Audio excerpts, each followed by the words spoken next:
jutted up like islands in the ocean of forest. Talbot and Shin had made their way north, traveling from outcrop to outcrop. For whatever reason, the roots avoided solid rock. The weird, piercing whistle sounded in the forest again. This was something new. Yet another horror in Donovan's endless parade of terrifying creatures and plants, no doubt. For the most part, he and Shin had grown used to the sounds. The constant churring, clicking, singing, and chiming of the wildlife.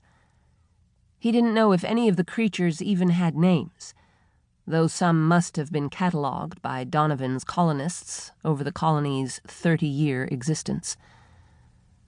The house cat-sized, four-winged flyers were the worst peril, but they couldn't penetrate armor when they swarmed him and Shin. Then there were the sort of dinosaurian bipedal monsters, the smaller clawed creatures, the leech-like sucky things that had burrowed into Shin and slipped out of the mud to try and pierce his armored feet and ankles. And the list went on. Vine-like hanging predators would swing out, only to scrape along his impregnable and slick-sided armor.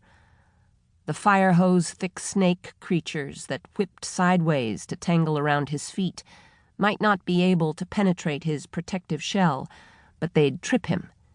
And falling was always precarious because of the roots. That was another thing about Donovan. The damn plants moved.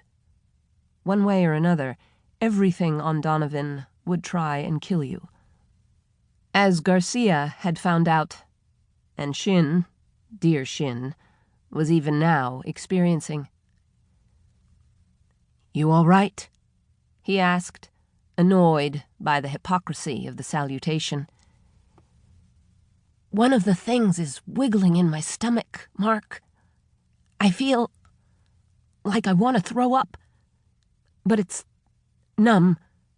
I'm falling, spinning. Endless damn vertigo. God, so sick." She'd told him that there were several, now, eating their way through her body.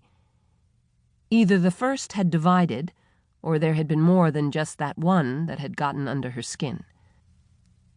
Talbot leaned his head back and imagined himself flying off his solitary stone perch and soaring up, up, into the night sky, burning his way out of the gravity well, past atmosphere into the vacuum, then on beyond the orbit of Donovan's moon, out away from the star they called Capella, clear out to the inversion point. He closed his eyes, let the fantasy possess him as he floated there in space. As if in a trance, he would clap his hands, invert symmetry. Godlike, he'd pop out of the universe and navigate his way back to the solar system some 30 light-years distant. Home.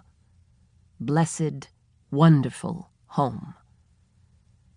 What he'd give to walk the avenues of Transluna, to peer into the shops, walk into a food stand and eat sausage, donuts, tacos, red beans and rice, Szechuan shrimp, couscous, chocolate cake, or anything, for that matter. Home food.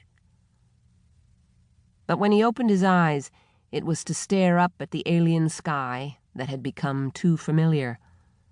No Orion, no coal sack or Big Dipper, just the whiter, brighter smear of the Milky Way, and clusters of stars for which he had no names.